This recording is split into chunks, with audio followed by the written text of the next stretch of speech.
Pode sentar, queridos.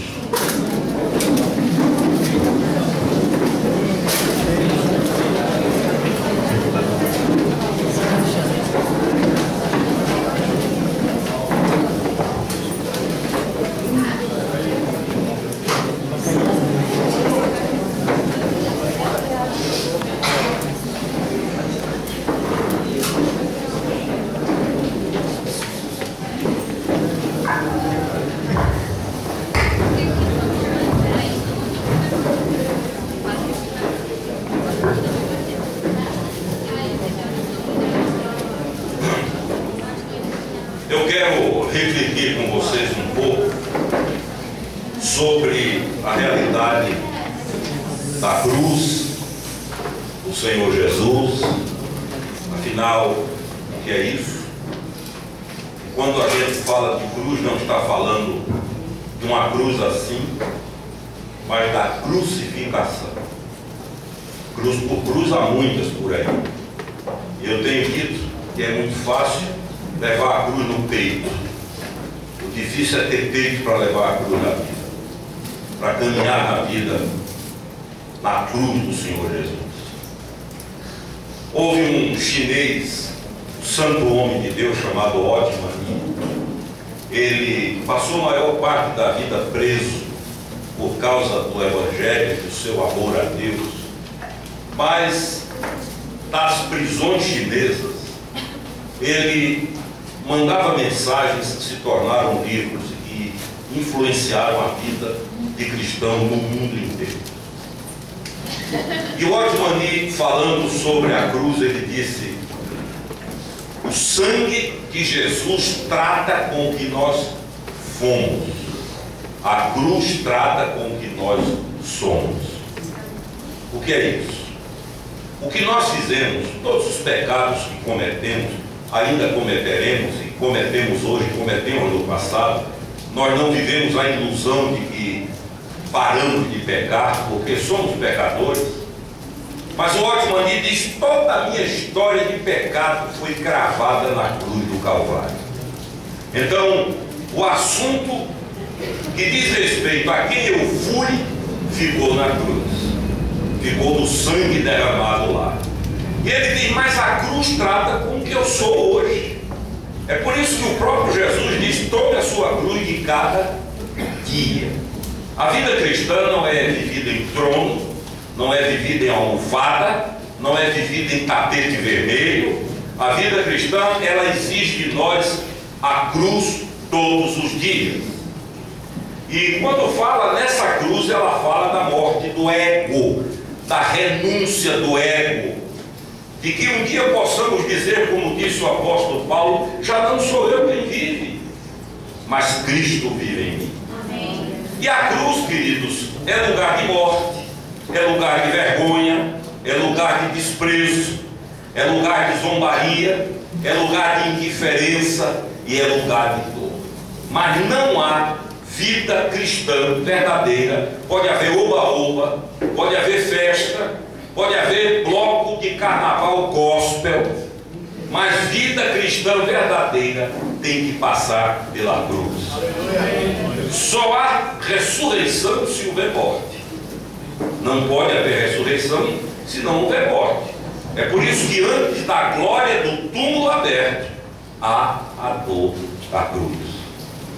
Então, muitas vezes na Bíblia, a gente encontra expressões assim: o dia da salvação, ou então o dia de tão grande salvação, ou há uma expressão também que diz assim: o dia da vingança do nosso Deus. E os rabinos, os melhores rabinos, sempre entenderam que esse dia da vingança era o dia em que o Messias resgataria a humanidade. Para nós cristãos é a cruz. Para não ser muito demorado, eu quero abordar três aspectos fundamentais, ou melhor, 4 aspectos fundamentais da cruz na vida da gente. Por que Jesus morreu? Porque a nossa fé, ela tem a ver com a cruz. Se você tirar a cruz da Bíblia, você vai ficar só com as duas capas e mais nada. A cruz está presente desde o Gênesis até o Apocalipse. Quando Adão e Eva pecam por desobediência, quando eles resolvem abrir mão da dependência de Deus e assumir a autonomia deles, eles caem, a desgraça se abate, eles se percebem nus, e para que eles sejam cobertos, há o primeiro derramamento de sangue da história. Um animal inocente é morto, com a pele desse animal eles são cobertos. É a primeira menção de que o problema do ser humano seria resolvido com o derramamento de um inocente. Porque o animal não pecou, não tinha culpa nenhuma, mas foi com o sangue derramado e com a pele dele que a vergonha do pecado foi coberta. Quando Caim oferece cultos a Deus, ele busca das primícias, frutos, o que há de melhor da terra, e dá a Deus. E Abel, enquanto isso, oferece um animal sacrificado. E a Bíblia diz que Deus recebe a oferta de Abel e rejeita de Caim, porque a oferta de Caim não tinha sangue, a de Abel tinha derramamento de sangue. E a palavra aliança na Bíblia, né? Deus sempre fez alianças com o ser humano. A palavra aliança na língua hebraica é a mesma palavra para corte. Aliança é corte. Por isso que não há biblicamente aliança sem sangue.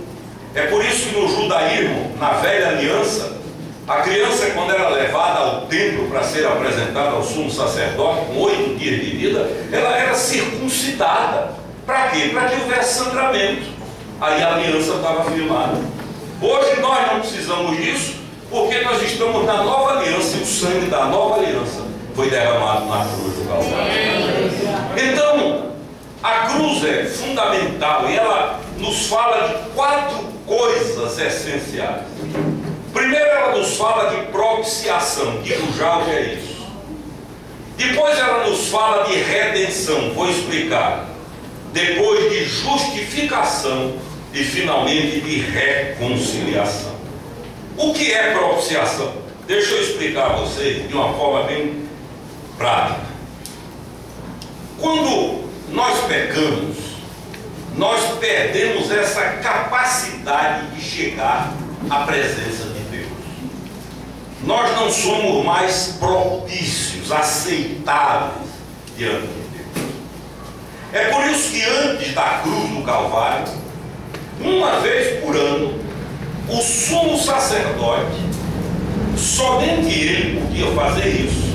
Ele ouvia os pecados do povo, sacrificava um animal, de preferência um cordeiro, com 1 ano de idade, sem nenhuma mancha, sem nenhum defeito físico, e tomava o sangue desse cordeiro, entrava no ambiente mais restrito do templo, que era o Santo dos Santos, também chamado de Santíssimo. O templo tinha o átrio, que era o lugar público para todo mundo, tinha o lugar santo, que era para os levitas ministrarem, e tinha o Santo dos Santos, onde só o sumo sacerdote entrava uma vez por ano para oferecer esse sangue de um animal inocente como oferta a Deus pelo pecado do povo. Esse sumo sacerdote, ele tinha uma roupa propícia e um cordão com guizos na cintura. Quando Deus aceitava o sacrifício, ele andava de um lado para o outro, o povo do lado de fora ouvia o barulho dos guizos e explodia em glorificação a Deus. Estamos perdoados. Quando Deus rejeitava, o sacerdote morria. E como ninguém podia entrar, ele era puxado por uma corda amarrada à cintura e era um ambiente de luto. Era ele que, com esse sangue, quando Deus aceitava, esse ato chamava-se propiciação. Isso é, vocês foram perdoados e agora vocês são propícios, estão aceitos na presença de Deus. Isso porque a ira de Deus requer justiça. A ira de Deus requer a satisfação da mesma, dessa indignação pela rebeldia do homem. E aí é que entra na propiciação a figura do Redentor. O que é Redentor? A palavra redimir significa comprar, é resgatar. O indivíduo vai, por exemplo, à Caixa Econômica, deixa uma joia e leva o dinheiro. Aquela joia que fica lá chama-se penhor. Mas depois de um prazo pré-determinado, ele vai dar o dinheiro e lhe tira a joia. Isso aí ele paga o resgate. Quando nós pecamos, nós ficamos penhorados. Satanás deitou e rolou. Admitiu para ele mesmo que agora acabou, a farra é minha. O que ele não podia imaginar é que um dia ia aparecer um redentor, um resgatador, que ia chegar diante de Deus e dizer: eu pago o preço da vida dele. Quanto custa? Sua vida, eu pago. Quanto custa? Seu sangue eu ofereço. Há um livro na Bíblia que vocês deviam ler muito, que é o livro de Ruth, que conta essa história. Ruth era uma moabita, uma estrangeira, e elas viviam uma situação precária, e até que um dia apareceu um homem que tirou Ruth do cativeiro, cujo nome era Boaz, e ele é conhecido como resgatador, o Redentor. Então, olha aqui, você foi resgatado, querido, por um preço muito caro. Não pise nesse sangue, não banalize esse preço, não queira ser o que você não pode ser. Isso é alguém que não peca, mas não faça do pecado uma filosofia de vida. Saiba que esse resgate custou o sangue, a vida do Filho unigênito de Deus.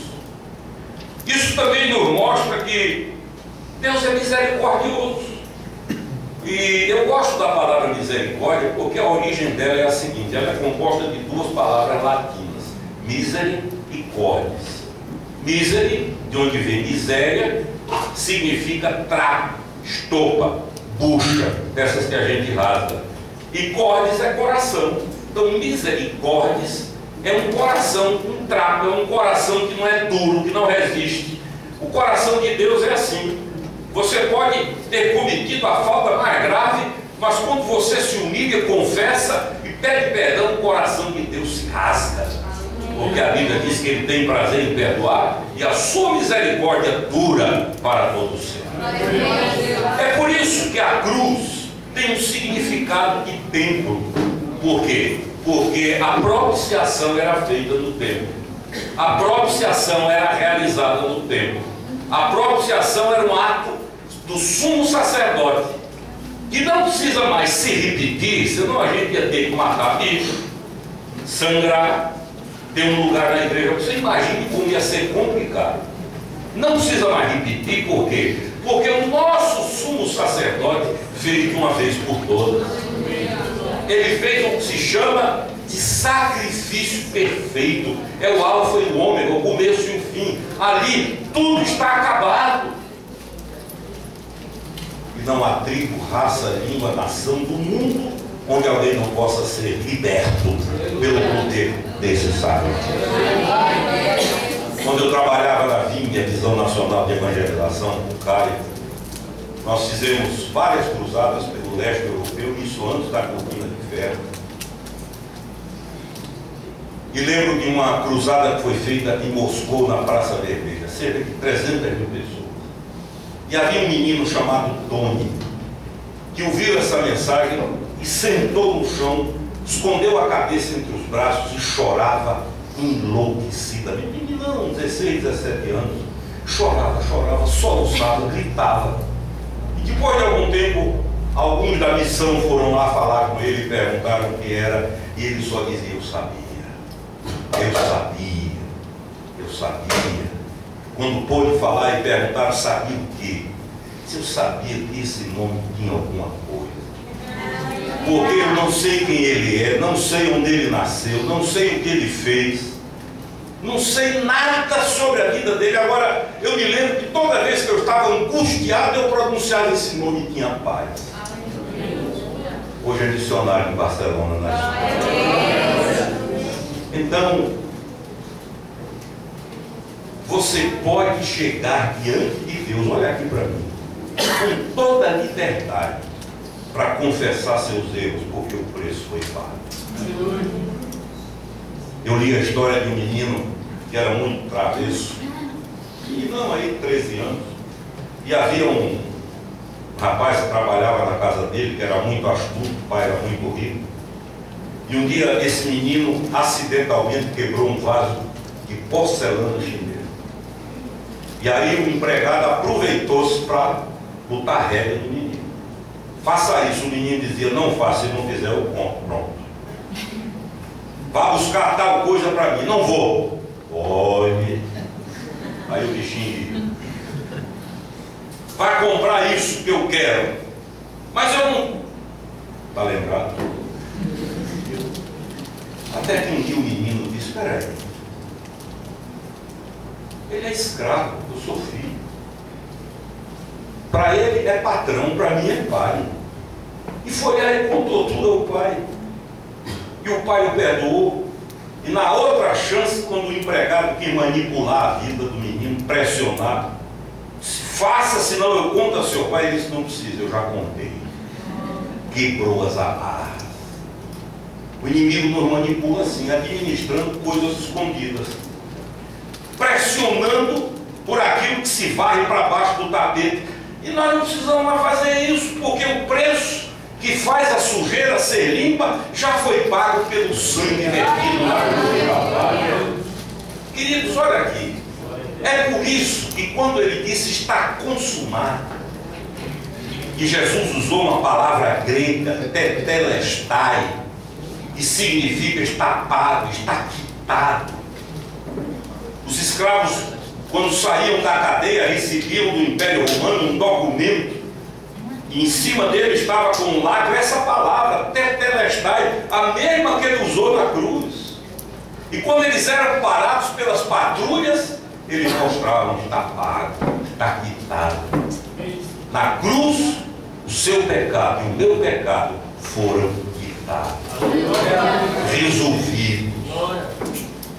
A segunda dimensão da cruz é um tribunal. É por isso que existe a palavra justificação. Quem é advogado sabe que tribunal tem a ver com justiça, né? E eu acho muito engraçado, porque quando a pessoa não é convertida, o máximo que ela alcança é a justiça. Graça para ela é palavrão. Você pode ver aí na televisão uma família que sofre porque um filho foi assassinado, enfim. Eles dizem pranto assim: tudo que eu quero é justiça. E é verdade. Se você chegar ali e disser: por que você não perdoa o assassino? É capaz de você morrer. Por quê? Porque a fome é por justiça. E nós, até nós convertidos, enquanto esse processo não for consumado em nossa vida, nós vamos ter mais sede de justiça do que de graça. Só que Deus não nos consumiu com sua ira, porque na cruz a justiça de Deus foi satisfeita. Olha aqui, Jesus não foi à cruz para fazer negócio com o diabo. O diabo jamais mereceria isso. Ele foi à cruz para pagar a Satanás o meu preço. Mentira. Ele foi ali para satisfazer a justiça de Deus. Ou você acha que Deus ia entregar seu filho para satisfazer capricho do cão? Jamais. É justiça de Deus. Deus precisava ser saciado na sua indignação, porque senão não haveria graça. Mas quando o filho diz eu vou, eu não sei como, isso é um mistério de Deus. Houve uma reunião lá no céu entre eles três, e esse é um terreno santo.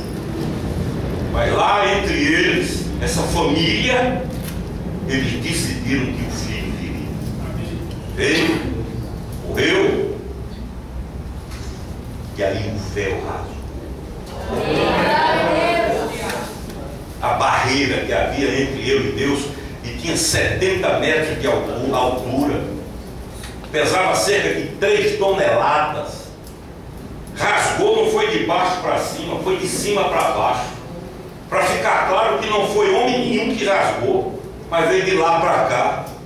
E quando o véu foi rasgado, era como se Deus dissesse a mim e a você: pecadores sujos, agora vocês estão cara a cara comigo.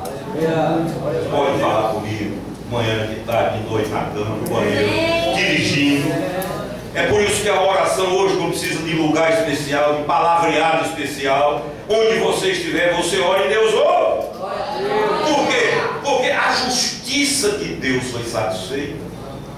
Quando eu morei nos Estados Unidos na década de 80, passei 2 anos no seminário, houve um fato com um juiz lá da Califórnia que impactou a nação.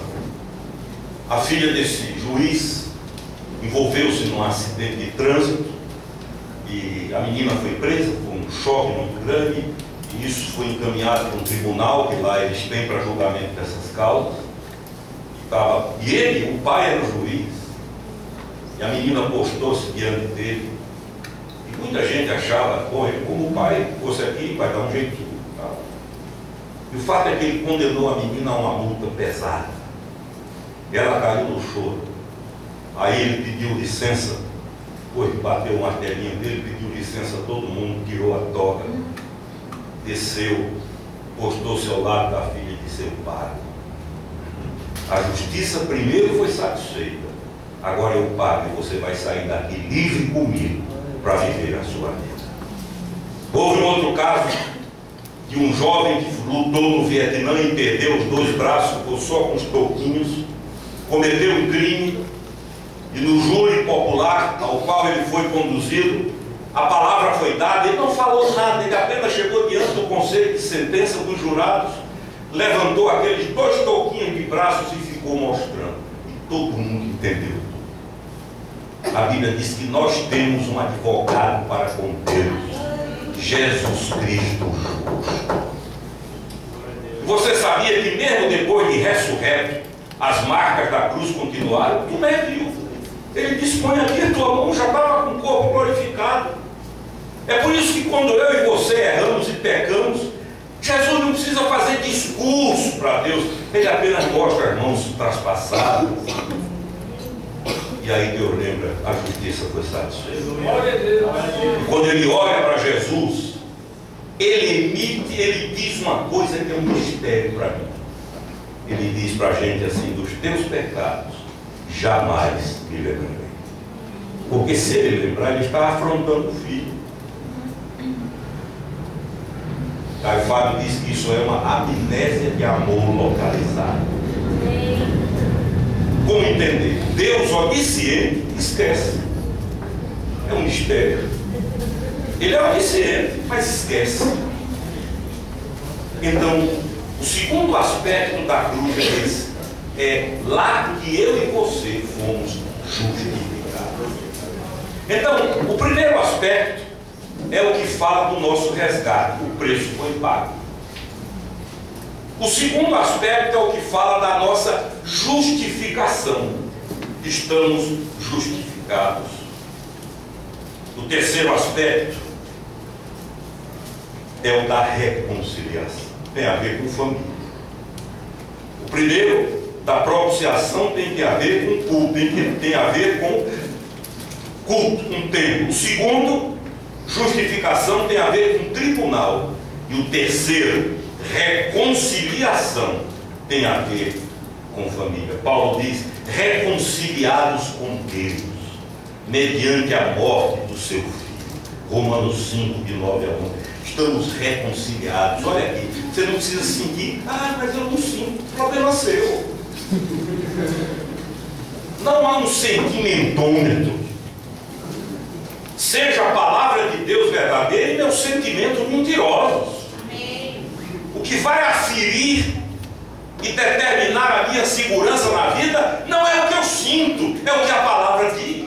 Amém. Glória a Deus.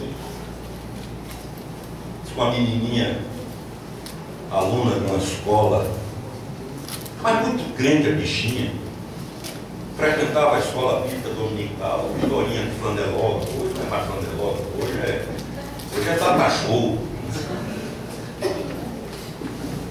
ouviu a história de Jonas? Porque um peixe engoliu Jonas. Ela ficou impressionada. Que maravilha. Na segunda-feira foi para a aula e pediu a palavra à professora dele. Ela contou a história.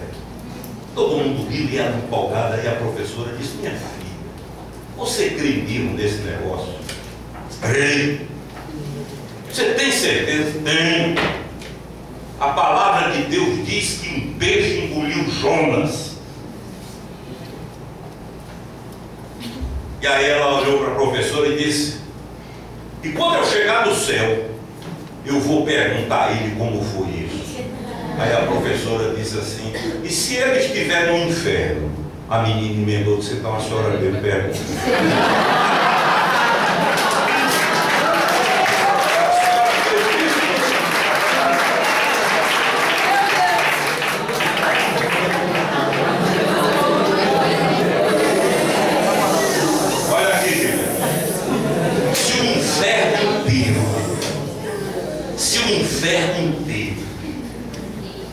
Diabo multiplicado por demônio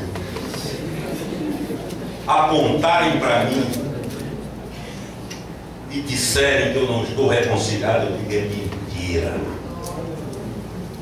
Um amigo meu diz assim: se o diabo chegar no céu agora, você está vendo aquele gordinho pregando lá embaixo, o senhor não sabe a vida dele, o que ele fez? Deus vai dizer: não, esqueci. Já fiz força, mas não lembro. Ah, mas eu sinto. Pare de sentir. Creia. O crer não está situado nas sensações, mas na mente. Deus nos dotou de três coisas: intelecto, vontade e emoções. Só que a pós-modernidade embaralhou. A gente vive a ditadura do sentimento. Tem que sentir. Primeiro é a vontade. A prioridade é a vontade. Por isso que Jesus diz o quê? Se alguém quer, vira por mim. Né? Você está sentindo bem? Não. Ele diz: quer. Quando a gente quer, vem o intelecto, o entendimento. Quando a gente quer e entende, aí vem a emoção, o sentimento. E as três coisas são coisas que Deus criou. O que não pode é inverter a ordem disso aí. Então, eu e você estamos reconciliados com Deus em Cristo Jesus, na cruz do Calvário, enfim. Amém. Como diz aquele indivíduo da escolinha do professor Raimundo, c'est fini. C'est fini. Amém, querido? Amém. Estamos reconciliados com o Pai. Somos agora membros da família. Vivemos em comunhão. Podemos chamá-lo de Pai. Efésios 4, verso 11, Paulo diz: ele chamou uns para apóstolos, outros para profetas. Dom Paulo Garcia diz assim: esses uns aí, por incrível que pareça, somos nós. Somos nós. Aprove a Deus. Não é fruto de exercício nem de boa obra. Lembra daquele ladrão na cruz, os dois? O bom ladrão. Não, porque não tem ladrão bom, os dois eram ruins. Mas um crê e o outro não crê. O outro quer ser medido a sabido, quer testar Jesus, mas não crê. E o Senhor diz: hoje mesmo estarás comigo no paraíso. Deletou o passado. Deletou. Foi um santo vírus que entrou e acabou com a história escrita até aquela hora. Estamos reconciliados com Deus.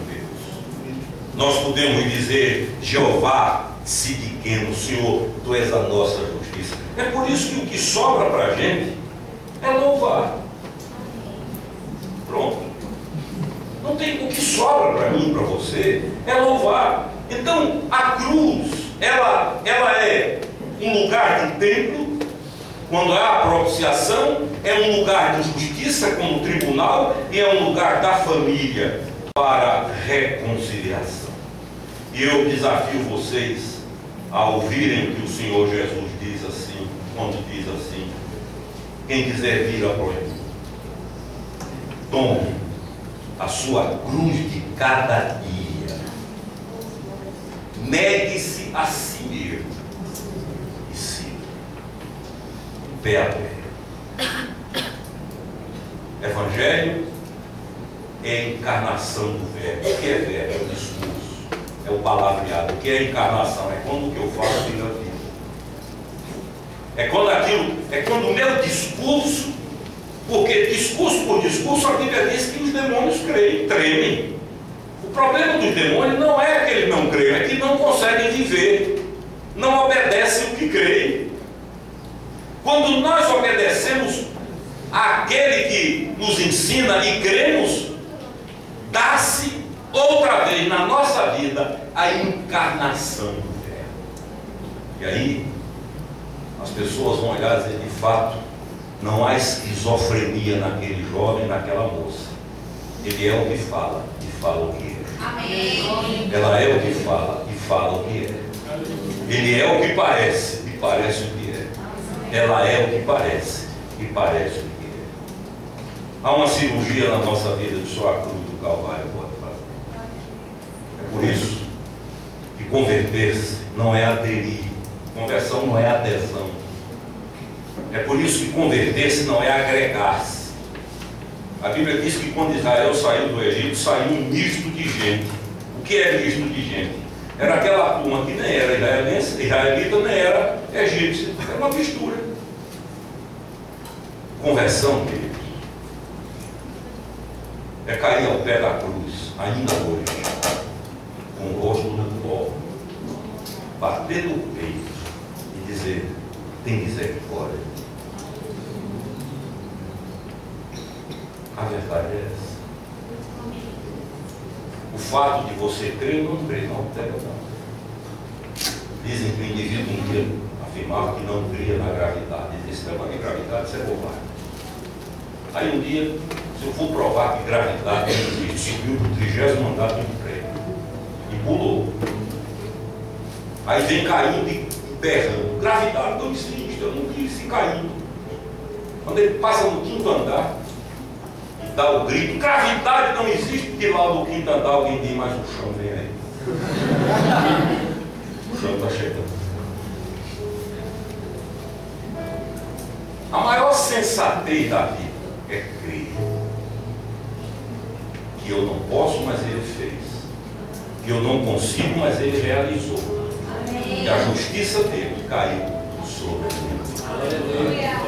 E quem assim vive, um dia vai ouvir o Senhor dizer, eu disse isso no sepultamento de um amigo há pouco tempo, jovem pastor, dirigente, uma das maiores inteligências que eu conheci. Foi preparado pelo pai, o pai era desembargador, o avô desembargador, estava sendo preparado para ser diplomata. O pai morreu nos seus braços, depois, alguns anos depois, a mãe infartou em pleno shopping, e ele aos 49 anos infartou. E esse menino tinha uma inteligência muito rara. Ele conta que um dia em desespero passou em frente a uma igreja cheia de maconha na cabeça. Disse que não tinha para onde ir, tanto fazia ir para um lado como para o outro, entrou. Ouviu essa palavra, creu e nasceu. Tornou-se um homem de Deus. É isso que o Evangelho faz. É essa aliança que a cruz. Não é essa cruz que eu posso carregar no peito e não ter no coração, aí não vale nada. Outro dia cheguei no Lava Jato com meu anel de disco, não sei por que razão estava no dedo, porque eu vou muito pouco. E havia um moreninho pequenininho no Lava Jato, que tinha muita liberdade comigo. Quando ele viu meu anel, ele olhou e disse, o senhor é bicheiro? Eu quase morro de rir, mas depois que eu refleti, eu digo, de fato, se no coração não houver uma aliança minha com Deus, aquilo pesa tanto quanto o anel do bicheiro. Aqui. A moderna cidade, penso eu, com a cruz em cima da parede, em cima da cama. Tem muito bêbado, encher da cara em boteco, com a cruz no pescoço. ela só produz resultados quando ela entra no nosso coração. Quando nós dizemos, Senhor Deus, morro o sistema. Eu entendo e creio que o caminho é esse. Bem-aventurados. Eu queria vocês ficassem em pé.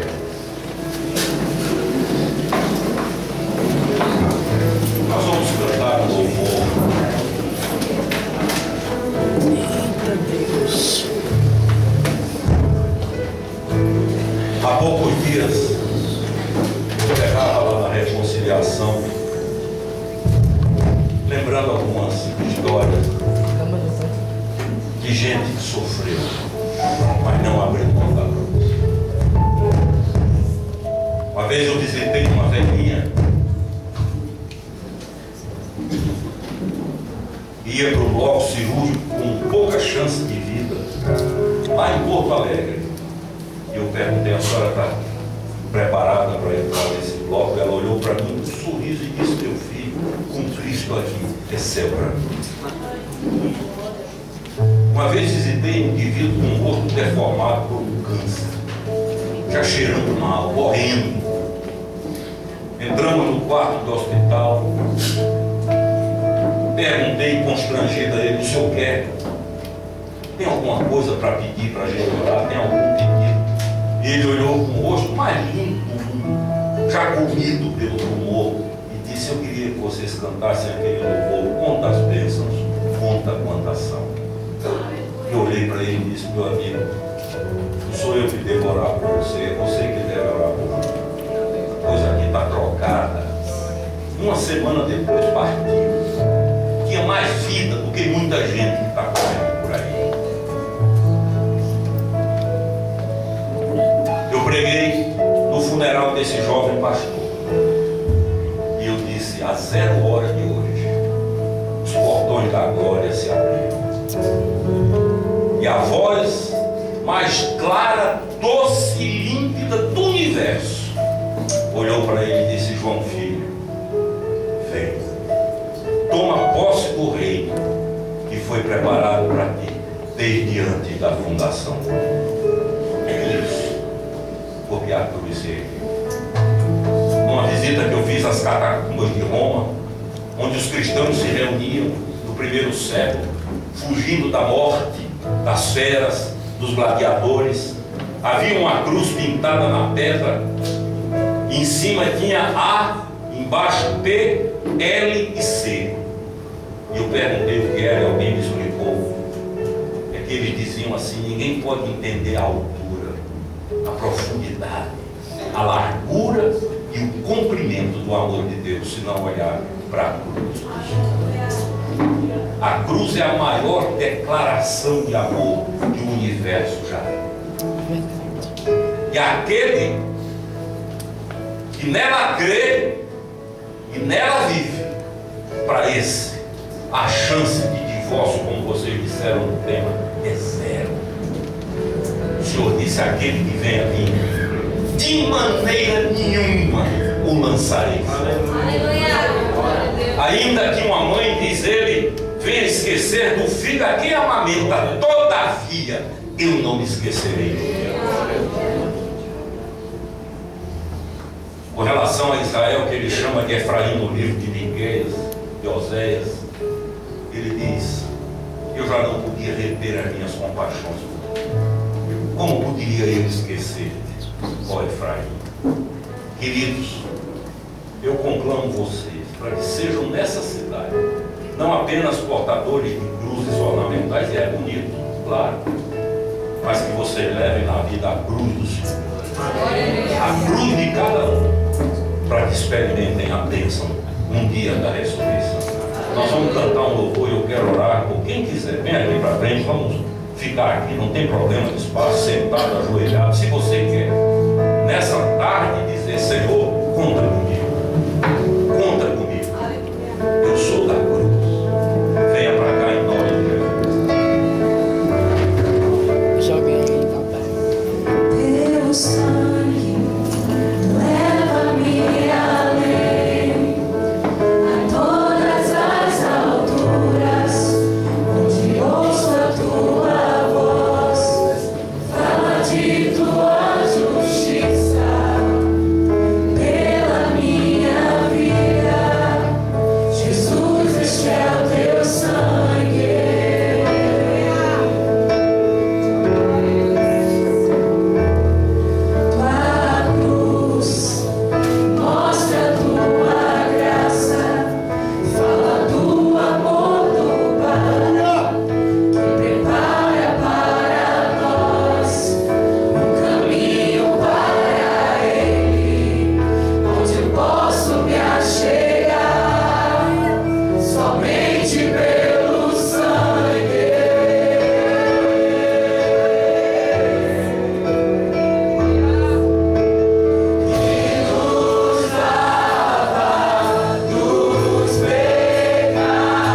Eu conheci o fundador da igreja, pastor José Rego do Nascimento. Eu conheci o que sucedeu ele, o pastor Reuel Pereira Feitosa. Márcio Valadão formou-se comigo na minha turma. Hoje, Lagoinha tem 52 mil membros e 200 ministérios. Agora, você sabe como isso começou? Começou quando 8 jovens, 3 filhas do pastor René Pereira Feitosa e mais 5, acabavam os cultos, todo mundo ia embora e eles ficavam de mãos dadas ao redor do púlpito. Os 8 davam as mãos e choravam diante de Deus e diziam: Senhor, faz uma coisa nova. Clamaram, até que o céu se abriu. Hoje é uma igreja conhecida no mundo inteiro. Começou com 8 jovens. Eu morava em Belo Horizonte quando tudo isso começou. Eu tinha 11 anos de idade quando ouvi essa mensagem, que foi entregue por um pregador pequenininho, mirrado, chamado Antônio Elias. Com 11 anos ele pregou sobre Cristo, esperança nossa. Eu lembro que eu fui à frente, como vocês hoje. E eu esqueci daquele momento durante alguns instantes da vida, mas Deus nunca esqueceu. Ezequiel capítulo 16, o Senhor diz: eu me lembrarei da aliança feita contigo nos dias da tua mocidade. Aos 17 anos abri mão de uma carreira que eu, de certa forma, sonhava, para me entregar a falar dessa cruz até o dia que Deus me levar para o céu. Que assim seja com a vida de vocês. Pai, olha para esses jovens. Só tu sabes o que pode sair daqui. A mente humana não alcança, não dimensiona, mas tu sabes. Tu sabes o que daqui a muitos anos poderá ser dito de uma decisão tomada hoje, na beleza simples dessa tarde. Derrama teu Espírito sobre esses jovens, que eles, cheios do Espírito Santo, literalmente virem essa cidade de cabeça para baixo. Em nome do Senhor Rei, põe sobre a vida de cada um a armadura. Dá-lhes as armas para que lutem e que entrem na sala de armas para buscá-las. Que entendam que essa é uma briga ganha, que tudo que nós precisamos é tomar posse. Unge cada um, perdoa todos os pecados e levanta-os em renovação de vida, em nome de Jesus. Amém. Amém. Uma salva de palmas para o Senhor. Deus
vocês que a vontade de que a gente ficasse aqui à noite, à madrugada, e emendasse com o domingo. Por isso que essa igreja ora tanto que Deus vai responder, que a gente consiga ir para outro lugar onde a gente não esteja incomodando o vizinho desse ponto de vista, e Deus vai nos abençoar, porque isso é maravilhoso demais. Eu queria agradecer a presença, o carinho do bispo, o desprendimento de vir até aqui nos trazer essa mensagem. Normalmente todo final de congresso, de conferência, de acampamento, a gente chama todas as equipes que trabalham e que se empenharam aqui na frente. Mas uma das coisas que eu mais louvo a Deus e agradeço é que eu encontro pessoas nessa igreja que não precisam aparecer para fazer o que faz com amor. E eu lembro de uma história de um dos artífices que construíram uma das grandes catedrais da Europa. E certa vez ele construindo um pássaro, o projeto era de cobrir aquele lugar com um telhado. Perguntaram: por que você está construindo se ninguém vai ver? Ele disse: eu estou construindo com esse carinho todinho porque eu sei que Deus está vendo. O propósito dessa conferência não é proclamar ou promover o nome da paróquia, nem o nome da denominação. Por isso que a gente usa essa camisa, para a gente olhar e lembrar, mais de mim, mais de ti, menos de mim, Frase de João Batista. Que a gente esteja consciente.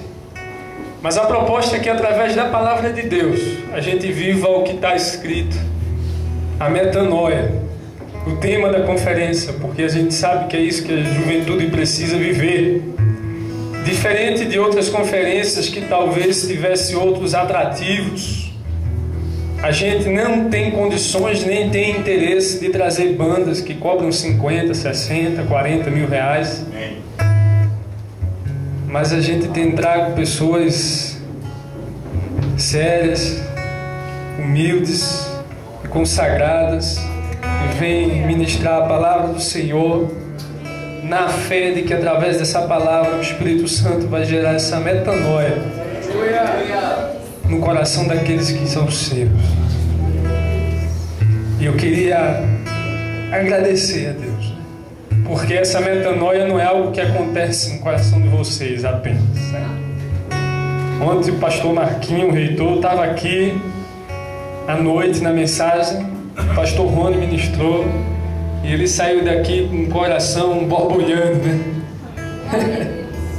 Isso acontece no coração de todos, em nós, pastores, porque a palavra de Deus é para alcançar todos. Essas mensagens foram gravadas e eu vou fazer a questão de ficar vendo, revendo, ruminando, feito um bode faz, Porque é algo que a nossa alma anseia, precisa, É essa palavra do Senhor. Então, meus irmãos, queria também agradecer a presença de todos vocês, alguns patrocinadores, todos que de alguma forma, com amor, cooperaram para essa obra e acreditaram que isso é um projeto de Deus. Eu estava na abertura do Shopping Rio Maia e vi no microfone alguém anunciar os atrativos do shopping. Disseram assim: tem aqui um teatro que cabe 800 pessoas. Eu disse: ano que vem vai ser lá. Amém.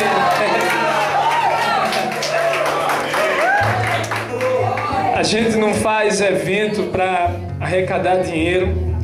Eu peço até desculpa, porque quando a gente foi fazer a conferência, a gente não planejava fazer coisa para muita gente, só para as pessoas daqui, mas depois Deus foi nos direcionando assim, e de forma que esse ingresso, de R$30, na verdade, serviu para cumprir as despesas de almoço, de alguns palestrantes que a gente trouxe trazer de fora, de algumas coisas. E eu não acho muito ético a gente cobrar ingresso para uma coisa assim dentro da igreja, dentro do templo, uma coisa quando é lá fora. Mas eu peço a compreensão de vocês. A gente sempre se esforça, para que a gente torne isso acessível a todo mundo. Esse foi o menor preço que a gente conseguiu fazer, e eu sei que é assim, algo que ninguém deixou de participar por causa disso, né? Louvado seja o nome do Senhor. Quero agradecer também ao pastor Marcos, à irmã Rutinha, que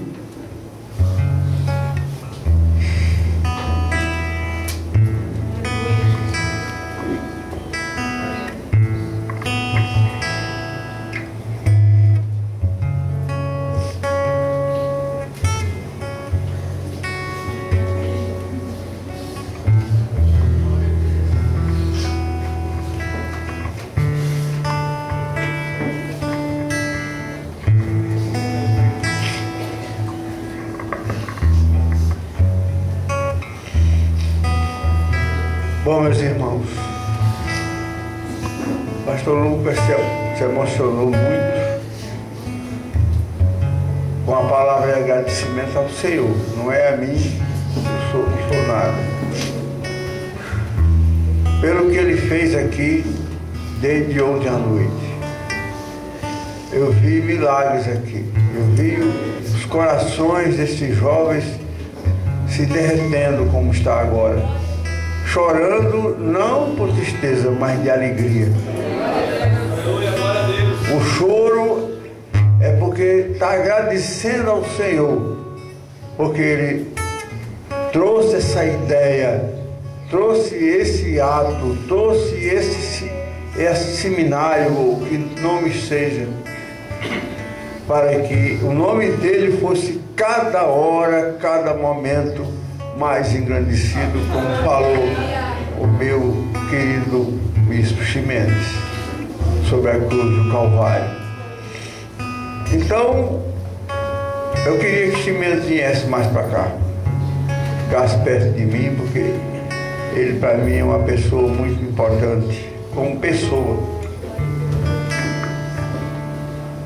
Então, só nos cabe agradecer, primeiro a Deus, por ele ter colocado essa ideia na cabeça de Lucas, de Rayane e dos jovens. E vamos repetir com a graça dele para muita gente. Temos certeza disso. Porque quando nós estamos pelejando, falando em nome de Jesus, para a grandeza do seu nome, tudo que é maravilhoso vai acontecer nessa cidade do Recife. E queremos ser essa seta, queremos ser esse algo para sair daqui, para fazer que muita gente, muitas pessoas, até incrédulas, possa conhecer Jesus de Nazaré. Então, eu vou pedir ao nosso querido bispo que nos dê a bênção final. Curva a sua cabeça. Que a graça irresistível de Jesus de Nazaré, o amor que é absurdo para a compreensão humana do Senhor Deus, o nosso Pai, o poder, a unção, os frutos, os dons do Espírito Santo estejam com todos nós, e sobre todos nós repouse para sempre a bênção do Pai, do Filho e do Espírito Santo. Amém. Vamos na paz do Senhor. Amém. Amém.